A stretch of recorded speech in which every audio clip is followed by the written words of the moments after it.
Namo Amida Butsu.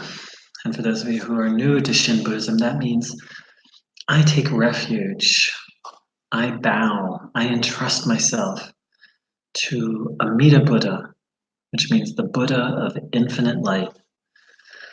So thanks so much for dropping by. This is going to be a very short introduction to a very fascinating school of Buddhism called Shin Buddhism. It actually has many names: Shin Buddhism, Jodo, Shinshu Buddhism, and I've even heard it called Shinran Buddhism after the founder, Shinran. So every religion and every spiritual path has a goal. Being raised in Christianity, the goal that was presented to me was to getting into heaven. In Buddhism, the goal is liberation, to become a Buddha, a liberated being who is able to liberate others to, in a sense, become a perfected being. Now the question is, whatever spiritual path you're on, Shin Buddhism has a very interesting question for you. Can you obtain your spiritual goal on your own? Meaning of your own effort, of your own power. Let's say as a Buddhist, I say, okay, my goal is Buddhahood. The question is, can I attain it just through my own efforts and my own willpower?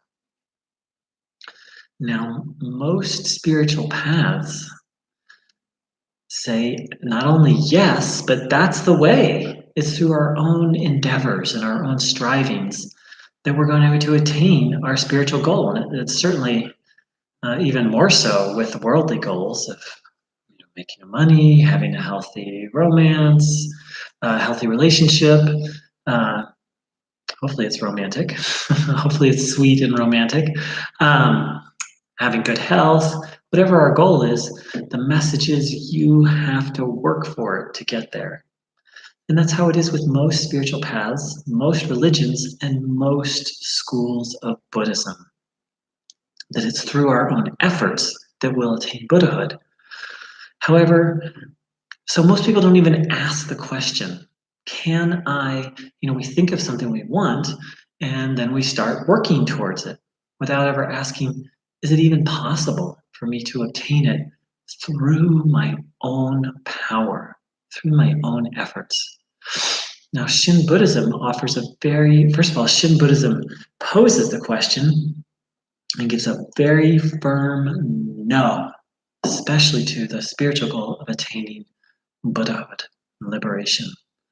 The reasons for that are very deep, and I'll cover that in another video. But very firmly, Shin Buddhism says, if your goal is Buddhahood, is liberation, enlightenment, which if you're a Buddhist, that's your goal, actually. Whether you know it or not, that's what the tradition's really about. And Shin Buddhism says, you cannot attain that goal on your own. And this might be very depressing if Shin Buddhism didn't offer, that's not the end of Shin Buddhism. It's not like, hey, your goal's Buddhahood, and nope, there's no way you can attain it. It doesn't say there's no way you can attain it. It says there's no way you can obtain it on your own. The essence of Shin Buddhism is that Buddhahood's our goal. We're unable to obtain it on our own. The only way, it claims, in this day and age, for anyone to obtain Buddhahood is through the grace of a particular Buddha. In this case, Amida Buddha in Japanese, or in Sanskrit, Amitabha Buddha, the Buddha of limitless light. How is that possible? How do we obtain Buddhahood through the grace of another Buddha? Well, the first thing to reflect on is, what we're pursuing on this path it's not literally infinite, but it's not, to our human understanding, what we're seeking is infinite. To become a Buddha is to become a perfected being, which in a sense truly is all-knowing, omniscient. And the Buddhist scriptures talk about even a being who's a step below the stage of Buddhahood, a bodhisattva, has unspeakable amounts of knowledge, abilities, even supernatural powers that would put the greatest Marvel and DC superheroes to shame. So, isn't there something intuitively logical of I'm pursuing a goal so vast to turn to the very beings that have attained it and seek their help? But Shin Buddhism takes it even a step further. Not only is it logical to do it, we need to do that. And then the question is how? Well, Shin Buddhism offers, again, a radical answer to that. As opposed to every other school of Buddhism and most other schools of spirituality, Shin Buddhism says it's actually not through your efforts, but it's through the renunciation of your efforts and your full entrusting yourself to Amida Buddha that this is possible. It's often called the easy path or the pathless path because the path in Shin Buddhism is to reflect on our goal of Buddhahood, our own inability to achieve it. Whether you say grace or glory or power of Amitabha Buddha and his ability to draw beings towards him and lead them to Buddhahood. And fourthly, entrusting of ourselves, fully renouncing our own efforts and entrusting ourselves to the power of Amitabha Buddha to lead us to Buddhahood, to ultimately to be the transforming agent. Now, this takes a very interesting form. It's through reflecting on these teachings that Shin Buddhism speaks of the awakening of something called Shinjin, which can be translated as entrusting mind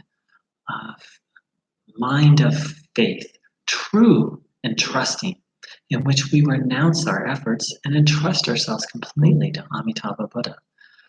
And when that happens, Shin Buddhism says, practitioners say that we literally experience being embraced by Amitabha Buddha and cultivate the conviction that upon our death, not cultivate, the conviction is given to us. We do the reflecting and in a sense, surrendering, though it's not quite an effort, but it's a process of reflecting and recognizing our own inability to attain enlightenment. That once we let go of our own strivings, once we recognize our foolish nature and hence let go of our strivings for Buddhahood and entrust ourselves to Amida Buddha, that we literally have the experience of being embraced and held by Amida Buddha and feel that way through the rest of our lives until this life ends. And at the end of this life, we are drawn the power and the grace of Amida Buddha into what's called a Pureland, a very special place in the universe that is actually created by Amitabha Buddha. And it's not the only Pureland in Mahayana Buddhism, one of the three main schools of Buddhism.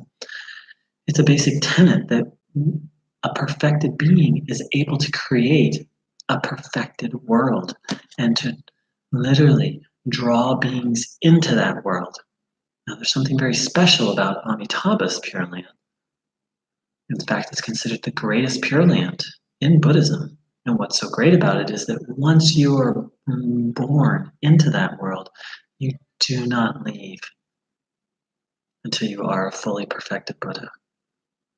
In fact, if one truly entrusts oneself to Amitabha Buddha, the tradition is that once you are reborn into that Pure Land, you will open your eyes, see Amitabha Buddha, and instantly be transformed into a Buddha. So as you can see, Shin Buddhism is full of paradoxes. It's the it's the path of not doing, yet we do have a part in it, and that's reflecting on the teachings, recognizing our own inability to obtain Buddhahood, and then entrusting ourselves to Amitabha Buddha. The other paradox is through recognizing our inability of our own, what Shin Buddhists call self-power, we learn to rely on other power and allow other power to transform, awaken, and ultimately to lead us and turn us into Buddhas. So that's a very brief introduction to Shin Buddhism. Question, comments, feedback, very welcome. I wish you a very glorious day. Namo Amida Butsu. Thank you so much.